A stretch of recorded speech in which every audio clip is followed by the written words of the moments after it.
Hello guys, welcome to my YouTube channel. ಇವತ್ತು ನಾವು sexual reproduction in flowering plants ಅನ್ನೋ ಚಾಪ್ಟರ್ನ ನೋಡೋಣ. ಸ್ಟಾರ್ಟ್ ಮಾಡೋಣ. First point, all flowering plants angiosperms show sexual reproduction. Flowers are the sites of sexual reproduction.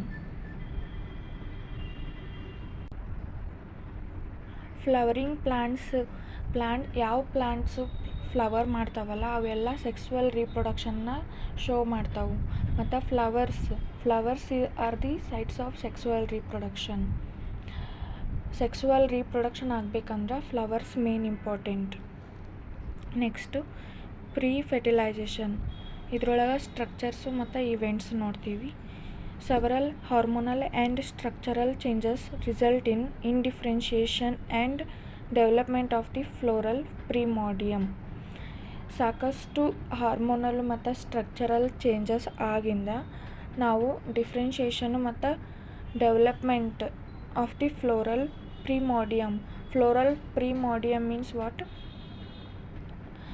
Flower ಆಗೋಕ್ಕಿಂತ ಮೊದಲ ನಡೆಯುವಂಥ ಪ್ರೊಸೆಸ್ಸಿಗೆ ಫ್ಲೋರಲ್ ಪ್ರಿಮೋಡಿಯಮ್ ಅಂತೀವಿ.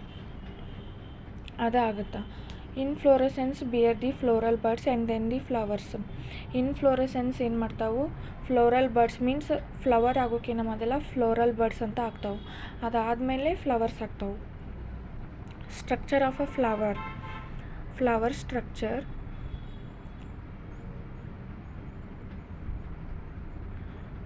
Stigma, anther, petal, filament, sepal, this one is ovary, style.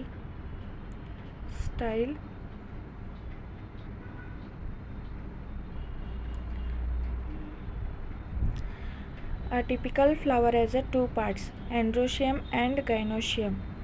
Androecium is the male reproductive part of the flower. It consists of a whorl of stamens. Their number and length are variable in different species. Androecium ಏನಂದ್ರೆ male reproductive part ಆಗಿರುತ್ತೆ flower ಒಳಗೆ. ಮತ್ತು it consist of a whorl of stamens. Whorl means ಸುರುಳಿ ಅಂತಾರೆ. ಸುರುಳಿಯ ಸ್ಟೆಮನ್ಸ್ನ ಹೊಂದಿರುತ್ತೆ. ಆಮೇಲೆ ನಂಬರ್ ಮತ್ತು ಲೆಂತು ಡಿಫ್ರೆಂಟ್ ಸ್ಪೀಸೀಸ್ ಒಳಗೆ ಡಿಫ್ರೆಂಟ್ ಇರುತ್ತೆ. Stamen has a two parts. Stamen ಒಳಗೆ ಟೂ ಪಾರ್ಟ್ಸ್ ಅದಾವು, ಫಿಲಾಮೆಂಟು ಮತ್ತು ಆ್ಯಂಥರು. ಫಿಲಾಮೆಂಟ್ ಅಂದರೆ ಯಾವುದಂದ್ರೆ ದಿಸ್ ಒನ್ ಈಸ್ ಫಿಲಾಮೆಂಟ್. ಇದು ಫಿಲಾಮೆಂಟು, ಇದು ಆ್ಯಂಥರ್. ಫಿಲಾಮೆಂಟ್ ಹೆಂಗಿರುತ್ತಂದ್ರೆ long and slender stalk. Long ಇರುತ್ತೆ ಮತ್ತು ಸ್ಲೆಂಡರ್ ಟೈಪ್ ಈ ಥರ ಇರುತ್ತೆ. Its proximal end is attached to the thalamus or the petal of the flower. Proximal end means what? ಇದು ಇಲ್ಲಿರುತ್ತಲ್ಲ, ಇದು ಥ್ಯಾಲಮಸ್ಸಿಗೆ ಅಥವಾ ಪೆಟಲ್ಲಿಗೆ ಅಟ್ಯಾಚ್ ಆಗಿರುತ್ತೆ. Anther. Next one is anther. Terminal and typically bilobed. Terminal ಆಗಿರುತ್ತೆ ಮತ್ತು ಟಿಪಿಕಲಿ ಬೈಲೋಬ್ಡ್ ಆಗಿರುತ್ತೆ. Terminal and typically bilobed. Bilobed means ಎರಡು ಟೈಪ್ ಹಿಂಗಿರೋದು. Bi means two. Each lobe has two theca. That's why ನಾವೇನಂತ ಕರಿತೀವಿ? ಡೈಥಿಕಸ್ ಅಂತ ಕರಿತೀವಿ. Each lobe has two theca means ಇದು ಒಂದು ಲೋಬು. ಇದ್ರೊಳಗಿರುವಂಥದ್ದು ಎರಡು ಟೂ ತಿಕ್ಕ. ಸೊ ಎರಡು ಲೋಬ್ಸ್ ಇರ್ತಾವೆ, 4 ತಿಕ್ಕ ಇರ್ತಾವೆ.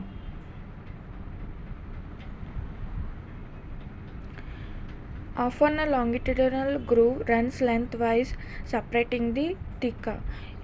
ಇವು ಏನು ಎರಡು ತಿಕ್ಕ ಇರ್ತಾವಲ್ಲ, ಇವೆರಡೂ ಲಾಂಗಿಟ್ಯೂಡಿನಲಿ ಒಂದು ಈ ಥರ ಹಿಂಗೆ ಆಗಿ ಎರಡೂ ತಿಕ್ಕನ ಸಪ್ರೇಟ್ ಮಾಡ್ತಾವೆ. Next transverse section of an anther. The anther is tetragonal structure consisting of 4 microsporangia located at the corners. Anther tetragonal structure ಇರುತ್ತೆ. ಟೆಟ್ರಾಗೋನಲ್ ಮೀನ್ಸ್ 1 2 3 4 ಟೆಟ್ರಾಗೋನಲ್ ಸ್ಟ್ರಕ್ಚರ್ ಇರುತ್ತೆ. ಕನ್ಸಿಸ್ಟಿಂಗ್ ಆಫ್ 4 ಮೈಕ್ರೋಸ್ಪೊರೆಂಜಿಯಾ 1 2 3 4 ಮೈಕ್ರೋಸ್ಪೊರೆಂಜಿಯಾ ಇರುತ್ತೆ. ಅವು ಎಲ್ಲಿ ಲೊಕೇಟ್ ಆಗಿರ್ತಾವೆ ಅಂದ್ರೆ ಕಾರ್ನರ್ಸ್ದಾಗ locate ಆಗಿರ್ತಾವೆ. Each lobe consist of 2 microsporangia. ಇದು ಒಂದು ಲೋಬು. ಈ ಲೋಬ್ ಒಳಗೆ 2 ಮೈಕ್ರೋಸ್ಪೊರೆಂಜಿಯಾ ಇರ್ತಾವೆ. Each lobe consist of 2 microsporangia. The microsporangia develop to pollen sacs. They extend longitudinally all through the length of an anther and are packed with pollen grains. ಮೈಕ್ರೋಸ್ಪೊರೆಂಜಿಯಾ ಏನಿರುತ್ತಲ್ಲ, ಇದೊಂದು ಮೈಕ್ರೋಸ್ಪೊರೆಂಜಿಯಾ. ಇದು develop ಆಗಿ ಪೋಲೆನ್ sacs ಆಗಿ convert ಆಗುತ್ತೆ. ಪೋಲೆನ್ sacs ಏನು ಲಾಂಗಿಟ್ಯೂಡಿನಲ್ಲಿ extend ಆಗಿರುತ್ತೆ. ಲಾಂಗಿಟ್ಯೂಡಿನಲ್ಲಿ extend ಆದಾಗ ಅದೇನು pollen grains ಎಲ್ಲ ಅದರೊಳಗೆ ಪ್ಯಾಕ್ ಆಗಿರ್ತಾವೆ. And are packed with pollen grains. Structure of microsporangium. A typical microsporangium is near in outline. Microsporangium is near circular in outline. ಮೈಕ್ರೋಸ್ಪೊರೆಂಜಿಯಮ್ ಏನಿರುತ್ತೆ ಸರ್ಕ್ಯುಲರ್ ಇನ್ ಔಟ್ಲೈನ್ ಇರುತ್ತೆ. ಈ type near circular in outline. It is surrounded by 4 wall layers: the epidermis, endothelium, middle layers and tapetum. It is surrounded by 4 wall layers: epidermis, endothelium and middle layers and tapetum. Epidermis, endothelium, middle layers and tapetum. These are microspore cells. The outer 3 layers give protection and help in descent of anther to release the pollen. The outer 3 layers ಏನಿರ್ತಾವಲ್ಲ ಅವು protection ಮಾಡ್ತಾವೆ ಮತ್ತು ಆ್ಯಂಥರು ಡೈಸೆನ್ಸ್ ಆಗಿ pollen grain release ಮಾಡೋಕೆ. ಡೈಸೆನ್ಸ್ means ಒಡೆಯೋದು, ಬಾಯಿ ಒಡೆದರ್ಗತೆ ಮಾಡಿ pollen ಗ್ರೈನ್ನ release ಮಾಡೋದು. ಅದಕ್ಕೆ ಇವು ಔಟರ್ 3 ಲೇಯರ್ಸ್ ಯಾವ್ಯಾವು ಅಂದರೆ ಎಪಿಡರ್ಮಿಸ್, ಎಂಡೋಥೀಶಿಯಮ್ ಮತ್ತು ಮಿಡಲ್ ಲೇಯರ್ಸು ಹೆಲ್ಪ್ ಮಾಡ್ತಾವೆ. The tapetum, innermost layer, nourishes the developing pollen grain. Tapetum innermost layer ಇರುತ್ತೆ ಮತ್ತು ಇದೇನು ಪೋಲನ್ ಗ್ರೈನ್ಸ್ ಏನು ಡೆವಲಪ್ ಆಗ್ತಿರ್ತಾವಲ್ಲ ಅವನ್ನ ನರಿಶ್ ಮೀನ್ಸ್ ಪೋಷಣೆ ಮಾಡ್ತಾವೆ, ಕೇರ್ ತೊಗೋತಾವೆ. Cells of the tapetum contain dense cytoplasm and generally have more than 1 nucleus. ಟಪಿಟಮ್ದು ಸೆಲ್ಸ್ ಏನಿರ್ತಾವಲ್ಲ ಅವು ಡೆನ್ಸ್ ಸೈಟೋಪ್ಲಾಸ್ಮಾ ಹೊಂದಿರುತ್ತೆ ಮತ್ತು ಜನರಲಿ ಮೋರ್ ದ್ಯಾನ್ 1 ನ್ಯೂಕ್ಲಿಯಸ್ ಇರುತ್ತೆ. When the anther is young, a group of compactly arranged homogeneous cells. Homogeneous cells means sporogenous tissue occupies the center of each microsporangium. Anther ಯಾವಾಗ ಹೆಂಗಿರುತ್ತಲ್ಲ ಆವಾಗ group of compactly arrange ಆಗಿರುವಂಥ homogeneous cells group ಆಗಿರ್ತಾವೆ. Means sporogenous tissue. Microsporangium ಏನಿರ್ತಾವಲ್ಲ ಒಂದೊಂದು microsporangium ಸೆಂಟರ್ಸಿಗೆ ಒಂದು sporogenous occupy ಮಾಡ್ಕೋತಾವೆ. Microsporogenesis. Next microsporogenesis. As the anther develops, each cell of sporogenous tissue undergo meiotic divisions. As the anther develops, each cell of sporogenous tissue undergo meiotic divisions. Anther ಯಾವಾಗ develop ಆಗುತ್ತಲ್ಲ ಆವಾಗ sporogenous ಟಿಶ್ಯೂದು ಒಂದೊಂದು cell meiotic division ಆಗಿ microspore ಟೆಟ್ರಾಡನ್ನು form ಮಾಡ್ತಾವೆ. Microspore tetrad ಅಂದ್ರೆ microspores are arranged in a cluster of 4 cells ಆಗಿ ಅರೇಂಜ್ ಆಗಿರ್ತಾವೆ. ಸೊ ಮೈಕ್ರೋಸ್ಪೋರ್ ಟೆಟ್ರಾಡ್ ಅಂತ ಕರೀತಾರೆ. Each one is a potential pollen or microspore mother cell. The formation of microspore from a pollen mother cell through meiosis is called microsporogenesis. Pollen mother cell meiosis ಆಗಿ ಮೈಕ್ರೋಸ್ಪೋರ್ನ form ಮಾಡ್ತಾವೆ. ಇದನ್ನೇನಂತ ಕರೀತಾರೆ ಅಂದ್ರೆ microsporogenesis ಅಂತ ಕರಿತೀವಿ. As the anthers mature and dehydrate, the microspores dissociate from each other and develop into pollen grains. Anther ಯಾವಾಗ mature ಆಗುತ್ತಾ ಮತ್ತು dehydrate means ನೀರೆಲ್ಲರ ಒಣಗೋದು. ಯಾವಾಗ ಆ್ಯಂಥರ್ಸ್ ಮೆಚೂರ್ ಮತ್ತು ಡಿಹೈಡ್ರೇಟ್ ಆಗುತ್ತಲ್ಲ ಆವಾಗ ಮೈಕ್ರೋಸ್ಪೋರ್ಸ್ ಏನು ಡಿಸೋಸಿಯೇಟ್ ಮೀನ್ಸ್ ಬೇರ್ಪಡೋದು, ಒಂದಕ್ಕೊಂದು ಬೇರ್ಪಟ್ಟು ಪೋಲನ್ ಗ್ರೇನ್ಸ್ ಆಗಿ ಡೆವಲಪ್ ಆಗ್ತಾವೆ. Each microsporangium contains thousands of pollen grains. ಒಂದೊಂದು ಮೈಕ್ರೋಸ್ಪೊರಾಂಜಿಯಮ್ಮು ಥೌಸಂಡ್ಸ್ ಆಫ್ ಪೋಲನ್ ಗ್ರೇನ್ಸ್ನ ಹೊಂದಿರ್ತಾವೆ. They are released with the dehiscence of anther. ಇವು ಹೆಂಗೆ ಪೋಲನ್ ಗ್ರೇನ್ಸ್ ಹೆಂಗೆ ರಿಲೀಸ್ ಆಗ್ತಾವಂದ್ರೆ ಆ್ಯಂಥರ್ ಯಾವಾಗ ಡೈಸೆನ್ಸ್ ಮೀನ್ಸ್ ಆ್ಯಂಥರು ಒಡೆಯೋದು, ಬಾಯಿ ತೆಗ್ದರ್ಗತೆ ಮಾಡೋದು, ಅವಾಗ ಮಾಡಿದಾಗ ಪೋಲನ್ ಗ್ರೇನ್ಸು ರಿಲೀಸ್ ಆಗ್ತಾವೆ. a matured diced anther. This diagram, these are pollen grains. ಇವಾಗ ಪೋಲನ್ ಗ್ರೇನ್ ಮೀನ್ಸ್ ಮೇಲ್ ಗೆಮಿಟೋಫೈಟ್. ಇದು ಜನರಲಿ ಸ್ಪೆರಿಕಲ್ ಇರ್ತಾವೆ ಮತ್ತು 25 to 50 ಮೈಕ್ರೋಮೀಟರ್ ಇನ್ ಡಯಾಮೀಟರ್ ಇರ್ತಾವೆ. Cytoplasm is surrounded by plasma membrane. Pollen grain ಒಳಗೆ ಏನು ಸೈಟೋಪ್ಲಾಸ್ಮಾ ಇರುತ್ತಲ್ಲ ಅದು ಪ್ಲಾಸ್ಮಾ ಮೆಂಬ್ರೇನಿಂದ ಸರೌಂಡ್ ಆಗಿರುತ್ತೆ. ಆ pollen grain has 2 layered wall. ಇದ್ರೊಳಗೆ 2 ಲೇಯರ್ ಇರುತ್ತೆ, ಮೀನ್ಸ್ 2 ಲೇಯರ್ಡ್ ವಾಲ್ ಇರುತ್ತೆ. ಒಂದು ಎಕ್ಸೈನು, ಇನ್ನೊಂದು ಇಂಟೈನು. ಎಕ್ಸೈನ್ ಏನಿರುತ್ತೆ ಹಾರ್ಡ್ ಇರುತ್ತೆ ಮತ್ತು ಔಟರ್ ಲೇಯರ್ ಇದು ಮೇಡ್ ಆಫ್ ಸ್ಪೋರೋಫೆಲಿನಿನ್. ಇದು ಸ್ಪೋರೋಫೆಲಿನಿನ್ ಏನಂದ್ರೆ ಹೈಲಿ ರೆಸಿಸ್ಟೆಂಟ್ ಆರ್ಗ್ಯಾನಿಕ್ ಮೆಟೀರಿಯಲ್. ಇದು it can withstand high temperature and strong acids and alkali. It can withstand high temperature and strong acids and alkali. ಇದು high temperature ಮತ್ತು strong acids ಮತ್ತು alkali ಏನೇ ಇದ್ರೂ ಇದು ತಡ್ಕೋತೈತಿ. Enzymes cannot degrade sporopollenin. Enzymes ಸ್ಪೋರೋಫೆಲಿನಿನ್ನ degrade ಮಾಡೋಕೆ ಆಗಲ್ಲ. Exine has a apertures called germ pores where sporopollenin is absent. Exine ಏನಾದರೂ ಜರ್ಮ್ ಫೋರ್ಸನ್ನು ಹೊಂದಿತ್ತಂದ್ರೆ ಅದ್ರಾಗ ಸ್ಪೋರೋಫೆಲಿನಿನ್ ಅಬ್ಸೆಂಟ್ ಇರುತ್ತೆ. Pollen grains are preserved as a fossils due to presence of sporopollenin. Pollen ಗ್ರೇನ್ಸ್ನ ನಾವು ಪ್ರಿಸರ್ವ್ ಮಾಡ್ಬೋದು. ಯಾವ ಥರ ಅಂದ್ರೆ ಇವಾಗ ನಾವು ಫಾಸಿಲ್ಸನ್ನ ಹೆಂಗೆ ಪ್ರಿಸರ್ವ್ ಮಾಡಿ ಇಟ್ಕೊಂಡಿವಲ್ಲ ಅದೇ ಥರ ನಾವು ಪೋಲನ್ ಗ್ರೇನ್ಸ್ನು ಪ್ರಿಸರ್ವ್ ಮಾಡಿ ಇಟ್ಕೋಬೋದು. ಯಾಕಂದ್ರೆ ಸ್ಪೋರೋಫೆಲಿನಿನ್ ಪ್ರೆಸೆಂಟ್ ಇರುತ್ತೆ. Exine exhibits pattern and designs. ಎಕ್ಸೈನಿಂದ ನಮಗೆ ಪೋಲನ್ ಗ್ರೇನ್ದು ಪ್ಯಾಟರ್ನು ಮತ್ತು ಡಿಸೈನ್ ವೆರೈಟಿ ಡಿಸೈನ್ಸು ಮತ್ತು ಪ್ಯಾಟರ್ನು ಸಿಗುತ್ತೆ ನಮಗೆ. Intine the inner wall. Intine ಏನು inner wall. It is a thin and continuous layer made up of cellulose and pectin. ಇದು thin ಇರುತ್ತೆ ಮತ್ತು ಕಂಟಿನ್ಯೂಸ್ ಲೇಯರ್ ಇರುತ್ತೆ. ಇದು ಸೆಲ್ಯುಲೋಸ್ ಆ್ಯಂಡ್ ಪೆಕ್ಟಿನಿಂದ ಮಾಡಲ್ಪಟ್ಟಿರುತ್ತೆ. A matured pollen grain contains 2 cells. Pollen grain ಯಾವಾಗ matured ಆಗಿರುತ್ತಲ್ಲ ಆವಾಗ ಅದು 2 ಸೆಲ್ಸನ್ನ ಹೊಂದಿರುತ್ತೆ. ಯಾವ್ದ್ಯಾವುದು ಅಂತ ನೋಡೋಣ. ಒಂದು ವೆಜಿಟೇಟಿವ್ ಸೆಲ್ಲು, ಇನ್ನೊಂದು generative cell. It is bigger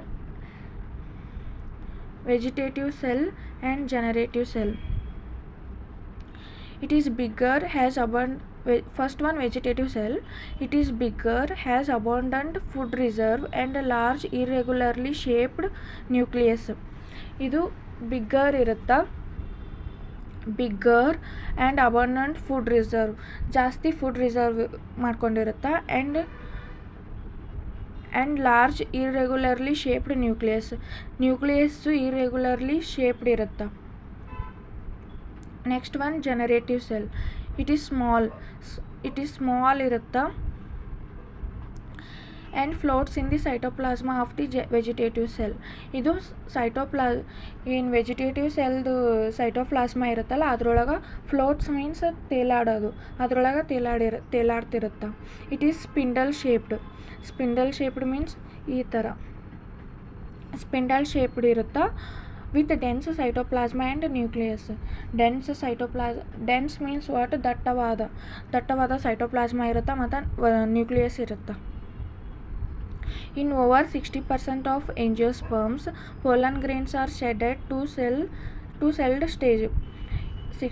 Angiosperms ಒಳಗೆ 60% angiosperms pollen grains two-celled stage ಒಳಗೆ shed ಆಗ್ತಾವೆ. In others, generative cell divide mitotically to give rise to the two male gametes before pollen grains are shed. ಇದು 3-celled stage. In 60% ಉಳಿದಿದ್ದು 40% angiosperm ಒಳಗೆ generative cell ಮೈಟೋಟಿಕಲಿ divide ಆಗುತ್ತೆ. Means ಒಂದಿದ್ದು 2 ಆಗೋದು ಮೈಟೋಟಿಕ್ಕು, ಒಂದಿದ್ದು 4 ಆಗೋದು meiosis. ಇದು generative cell ಮೈಟೋಟಿಕ್ ಡಿವಿಷನಿಂದ divide ಆಗಿ 2 ಮೇಲ್ ಗ್ಯಾಮೆಟ್ಸನ್ನ ಕೊಡುತ್ತೆ. Before pollen grains shed, pollen grains ಇನ್ನು ಶೆಡ್ ಆಗೋಕ್ಕಿಂತ ಮೊದಲು ಜನರೇಟಿವ್ ಸೆಲ್ಲು ಮೈಟೋಟಿಕಲಿ ಡಿವೈಡ್ ಆಗಿ 2 ಮೇಲ್ ಗ್ಯಾಮೆಟ್ಸನ್ನ ಕೊಡುತ್ತೆ. ಇದು 3-celled ಸ್ಟೇಜ್ ಅಂತ ಕರಿತೀವಿ. 2-celled ಸ್ಟೇಜ್ ಅಂದರೆ ಪೋಲನ್ ಗ್ರೇನ್ಸು 2-celled ಸ್ಟೇಜ್ ಒಳಗೆ ಶೆಡ್ ಆಗ್ತಾವೆ. The shed pollen grains have to land on the stigma before they lose viability. ಇವಾಗ ಏನು ಪೋಲನ್ ಗ್ರೇನ್ಸ್ ಶೆಡ್ ಆಗಿರ್ತಾವಲ್ಲ ಅವು ಸ್ಟಿಗ್ಮಾ ಮೇಲೆ ಲ್ಯಾಂಡ್ ಆಗಬೇಕು, ಸ್ಟಿಗ್ಮಾ ಮೇಲೆ ಬಂದು ಕುಂದಿರ್ಬೇಕು. ಬಿಫೋರ್ ದೇ ಲೂಸ್ ವಿಯಬಿಲಿಟಿ, ಅವು ತಮ್ಮ ವಿಯಬಿಲಿಟಿ ಮೀನ್ಸ್